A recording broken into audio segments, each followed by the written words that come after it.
हरे कृष्णा। आप सभी भक्तों का हार्दिक स्वागत है आज के राम कथा में।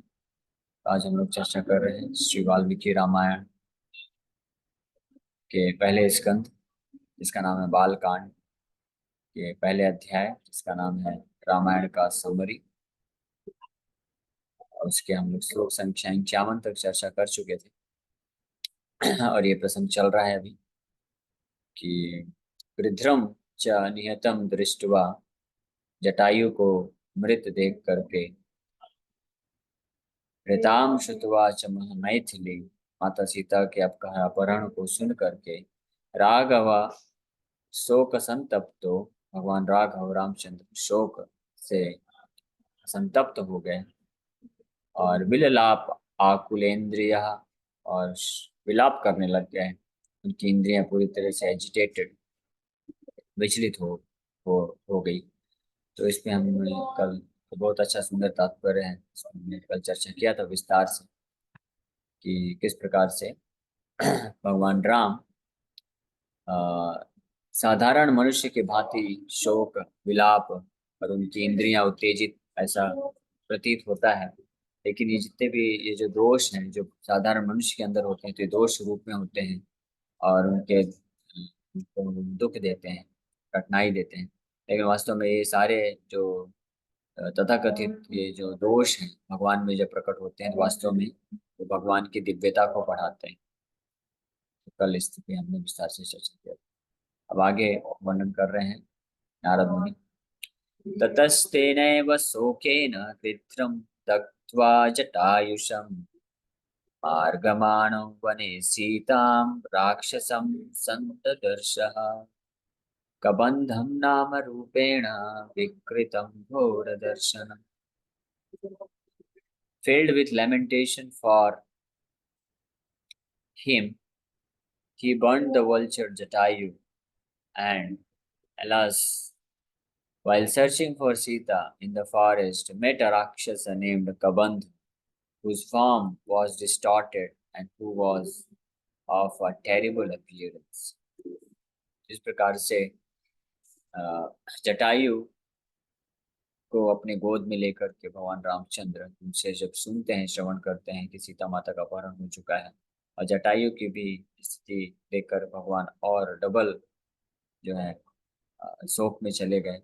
जटायु की मृत्यु के पश्चात भगवान रामचंद्र जटायु का अंतिम संस्कार करते हैं। ततस्तेन एव शोकेन गृध्रम दग्धवा, यानी उनको अंतिम संस्कार करके गृध्रम यानी वल्चर जटायु और शोक से परिपूर्ण भगवान रामचंद्र जटायु को अंतिम संस्कार करने के पश्चात मार्गमानः वने सीता, वन में सीता को खोज करने के लिए मार्ग में निकल पड़ते हैं।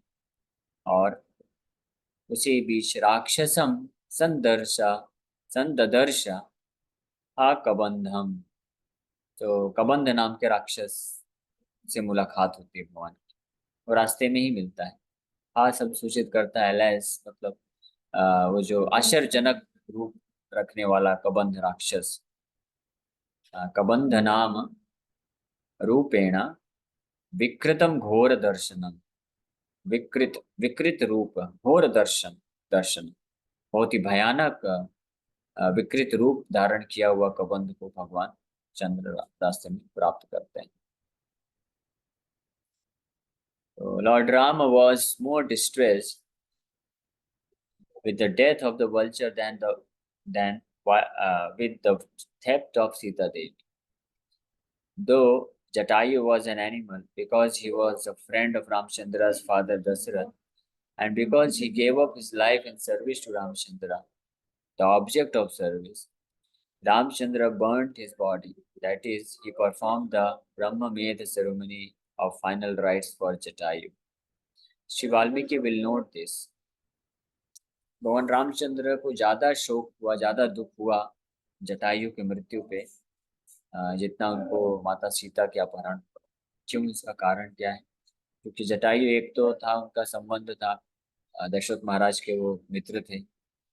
लेकिन उससे भी ज्यादा महत्वपूर्ण था कि जटायु भगवान राम की सेवा के लिए, सीता की रक्षा के लिए उन्होंने अपना पूरा जीवन दांव पे लगा दिया, जबकि जटायु को पता था कि वो कभी भी रावण को हरा नहीं सकेंगे, उसका वध नहीं कर सकेंगे, क्योंकि जटायु ऑलरेडी बहुत ही वृद्ध हो चुके थे और उनके पास एकमात्र जो हथियार है उनके नाखून ही थे। और रावण के पास वो तो बहुत शक्तिशाली था, उसके पास अनेकों अनेकों प्रकार के अस्त्र शस्त्र थे और वो शक्तिशाली भी था। जटायु भी बहुत शक्तिशाली थे, उनके पास ऐसा नहीं कि कमी थी शक्ति, लेकिन वृद्ध हो चुके थे तो वो अपनी शक्ति का बहुत लंबे समय तक इस्तेमाल नहीं कर सकते, थक जाएंगे।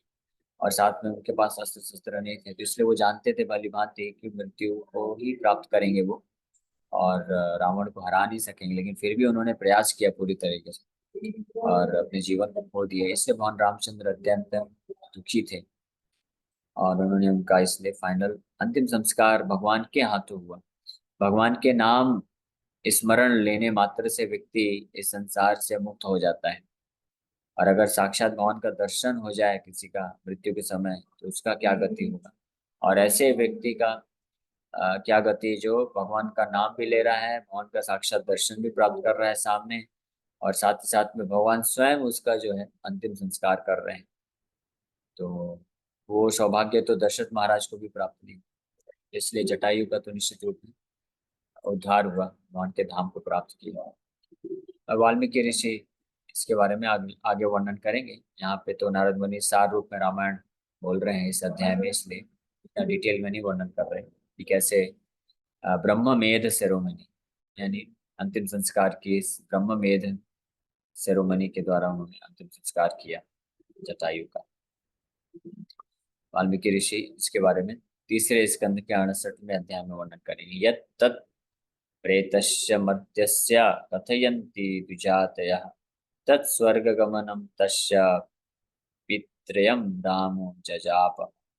Rama recited mantras to the forefathers which led the deceased to the heavens and which the toys born describe as being fit for recitation for deceased humans. तो इस अंतिम संस्कार के जो मंत्र हैं वो जटायु के लिए भगवान रामचंद्र रिसाइट किए और इस प्रकार से अंतिम संस्कार किए। Jatayu deserved such an honor because he was a liberated soul who had given up his body. The Narsimha Puran states, Mat krite nidanam yasmat tvaya praptam dvijottama tasmat tvam mat prasadena vishnulokam avapsyasi. Lord Vishnu said in Narsimha Puran में भगवान विष्णु बोलते हैं, O best of the twice born, hey द्विजोत्तम, because you have given up your body for my sake, by my mercy you will attain Vaikuंठ और विष्णु लोक। तो जो भी भगवान के हित के लिए या भगवान की सेवा के लिए अपने शरीर को निछावर कर देते हैं, यानी अपना जीवन दे देते हैं, तो निश्चित रूप में वो भगवान के लोक विष्णु लोक को प्राप्त करते हैं, वैकुंठ लोक को प्राप्त करते हैं। नरसिंह पुराण में वर्णन है। तो जटायु ने भगवान रामचंद्र की सेवा के लिए अपना जीवन दिया था। There is a general statement in the Agni Puran in this regard. Vishnu कार्यम समुद्दिश्य देह त्यागो यतः कृतः ततो वैकुंठमासाद्य मुक्तो भवति मानवः। When a man gives up his body to fulfill the mission of Lord Vishnu, he attains Vaikuntha and becomes liberated from material existence.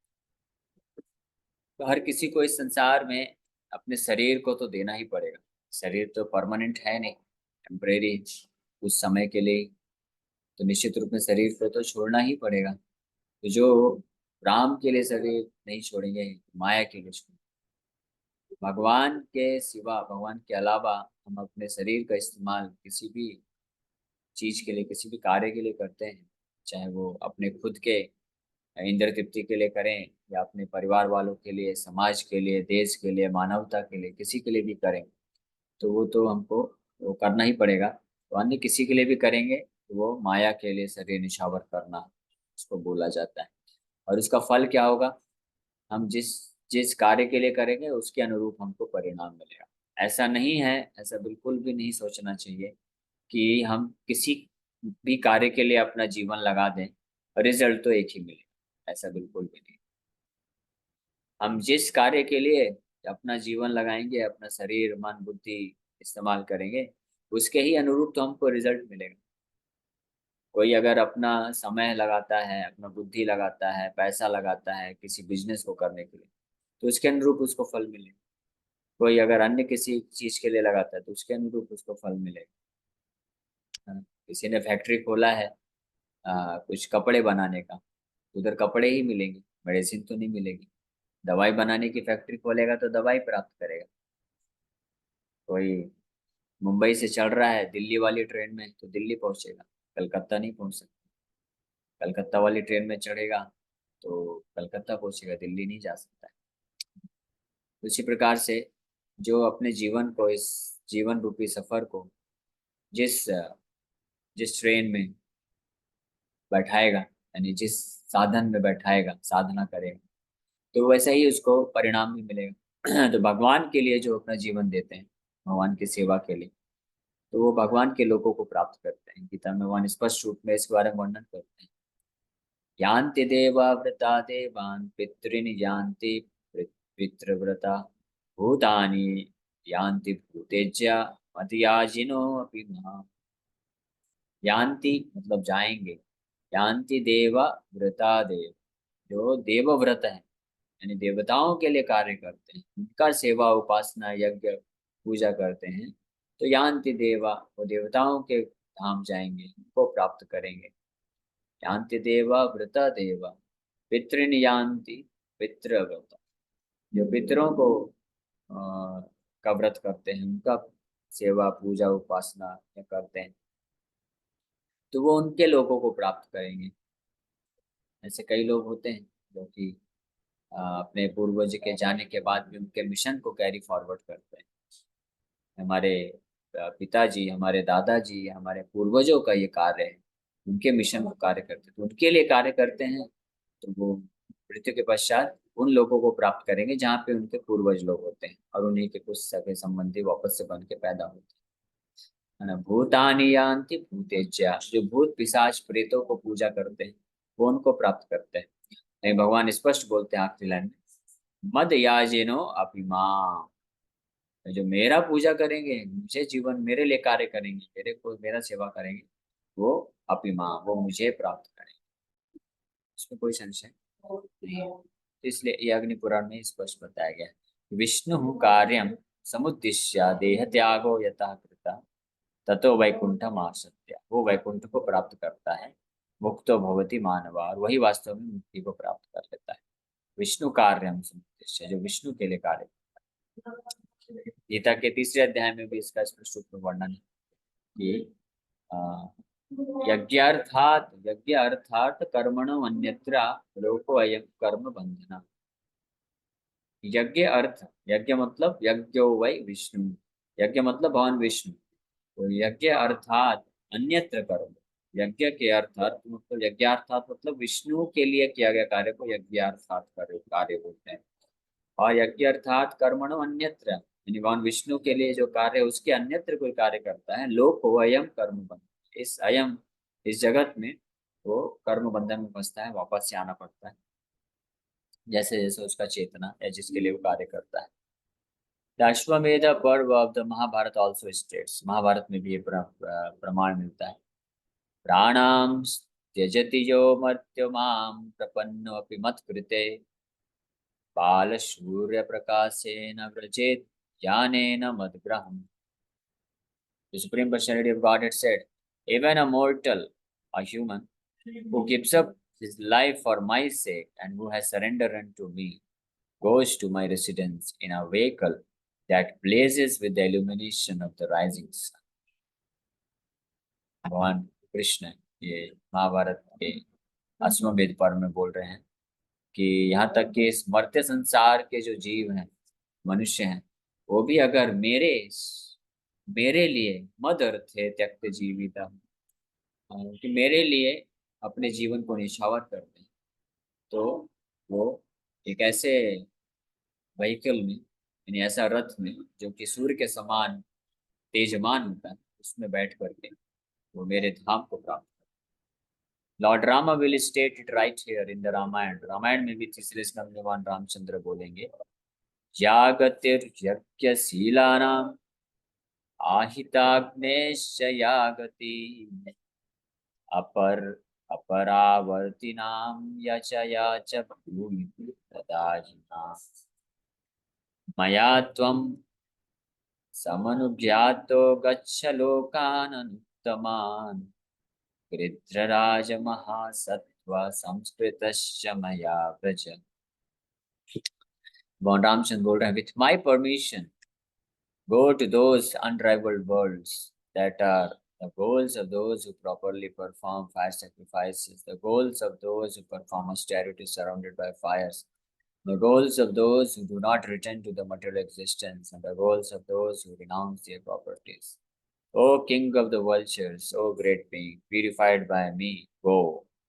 तो जटायु को भगवान ये आशीर्वाद देते हैं अंतिम समय में कि मेरे आज्ञा से आप जाओ, ऐसे जगत को प्राप्त करो जो महान ऋषि मुनि, जो महान यज्ञ करने वाले, जो महान तपस्वी और त्यागी वैरागी सन्यासी जिस जगत की कामना रख, जो लक्ष्य बनाते हैं, जो लक्ष्य को बनाते हैं, और ऐसा जगत जिसको प्राप्त करने के बाद वापस से इस भौतिक जगत में नहीं आना पड़ता, ऐसे मेरे वैकुंठ धाम को आप जाओ, प्राप्त करो। इस प्रकार से आप शुद्ध हो गए, आप जाओ। तो भगवान रामचंद्र कंफर्म करते हैं जटायु, क्योंकि उन्होंने राम के लिए कार्य किया। In these verses, those who do not return refers to those who are liberated from material existence. It does not refer to Kshatriyas who do not turn back, because if a Kshatriya who does not turn back dies, he will naturally attain the result. It does not require the Supreme Lord's special favor. Another meaning of these verses is that those who gradually proceed in stages towards liberation from material existence can attain residence enjoyment in various worlds. This is noted in Shruti. तो technical detail है कुछ कि यहाँ पे जो भगवान बोल रहे हैं कि अपरावर्तिना, ऐसे जगत में जाओ जहाँ से वापस नहीं आना पड़ेगा। तो ये उस जगत की बात की जा रही है जो मुक्त पुरुष प्राप्त करते हैं। One might wonder how is it possible for Lord Rama, who behaves like a human being, to give liberation from material existence to a vulture, an act that can only be done by the Supreme Personality of Godhead Himself. The answer is that he did so to teach that human beings can attain all the worlds described in the Vedic literature if they stick to the absolute. After killing Jatayu while searching for Sita Devi, Ram Lakshman came upon Kambandha, whose form was distorted, that is, his head had been placed in his stomach, and his appearance was frightening to behold. He was called Kabandha because he had the form of a Kabandha, a headless trunk. तो कबंध के समक्ष भगवान आए, और कबंध का स्वरूप कैसा है, उसका जो सिर है वो पेट में घुसा हुआ था ना, पेट बहुत विशाल और सिर पेट में था। तो ऐसा भयानक स्वरूप का उसको अपराध के कारण ऐसा श्राप मिल गया। Narad Muni says, alas, out of distress that coming upon Kabandha while searching for Sita is like coming upon terrible poison while searching for nectar. Kabandha was actually the son of Dhanu, but because of his Rakshasic nature, he is referred to as Rakshas. तो कबंध धनु धनु का पुत्र था, यानी यहाँ से ऐसा पता चलता है कि धनु वास्तव में राक्षस नहीं थे, लेकिन उसके राक्षसी प्रवृत्ति होने के कारण उसको यहाँ पे राक्षस बोला गया है कबंध को, और ऐसी ही कुछ राक्षसी प्रवृत्ति से उसको श्राप मिला। बृहद भागवतामृता clarifies the destination of various practitioners of Vedic Dharma and points out where the pathway through which those who gradually proceed in stages towards liberation from material existence fits. Kaminam punyakartranam त्रैलोक्यं गृहीणां पदम् अग्राणां चतो तस्योर्ध्वं स्थितं लोकचतुष्टयम्.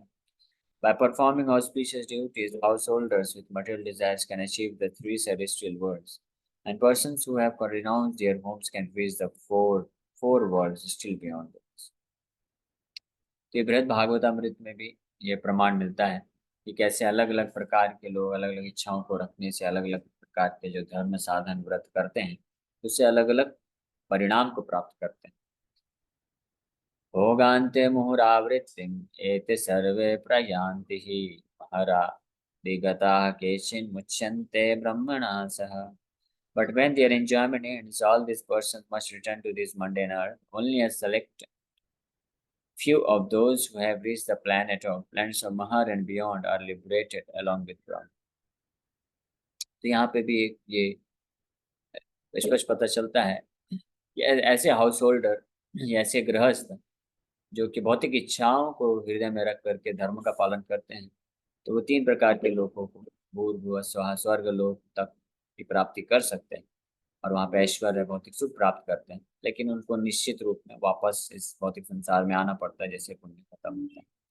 लेकिन ऐसे त्यागी लोग जो ब्रह्मचर्य का पालन करते हैं, तो वो उसके भी ऊपर महारलोक सत्यलोक यानी ब्रह्मलोक को प्राप्त करते हैं और उनको वहां से वापस रिटर्न नहीं आना पड़ता, बल्कि भौतिक ब्रह्मांड के प्रलय के समय वो ब्रह्मा जी के साथ वहीं से वैकुंठ को प्राप्त करते हैं।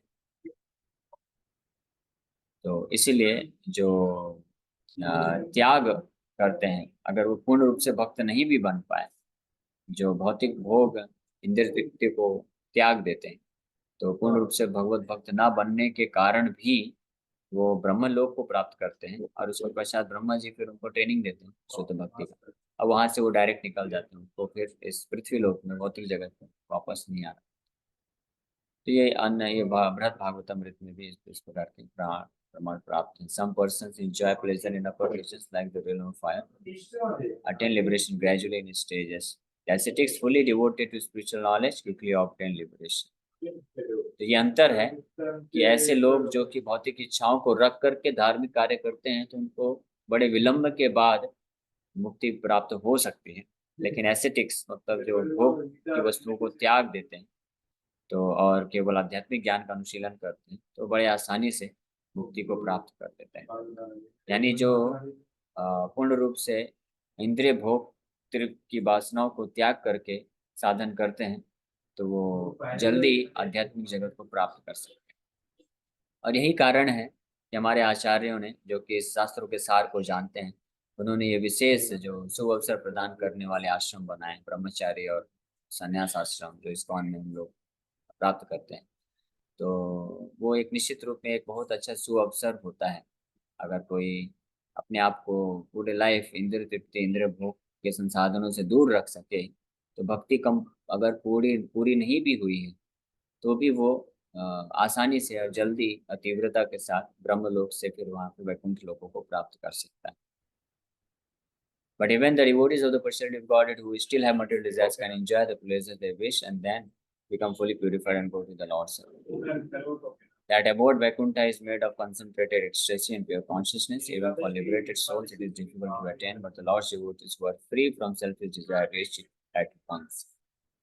तो इस प्रकार से ये वर्णन प्राप्त होता है कि कौन भगवान के दिव्य धाम को प्राप्त कर सकता है मृत्यु के पश्चात। तो जो भगवान के शुद्ध भक्ति मार्ग में नहीं है, तो अगर वो भौतिक वासनाओं को पूर्ण रूप से त्याग देते हैं, तो वो भी ब्रह्मलोक सत्यलोक महालोक को प्राप्त करके वहां पे फिर भक्ति प्रैक्टिस करके भगवान के धाम जा सकते हैं। और अगर कोई शुद्ध भक्ति मार्ग का पालन करता है, तो चाहे वो गृहस्थ हो, ब्रह्मचारी हो, सन्यासी हो, किसी भी आश्रम में क्यों ना हो, अगर शुद्ध भक्ति मार्ग को स्वीकार कर लेता है, तो वो भी भगवान के पवित्र धाम को आसानी से प्राप्त कर सकता है। यहाँ से ये शिक्षा। So thank you very much.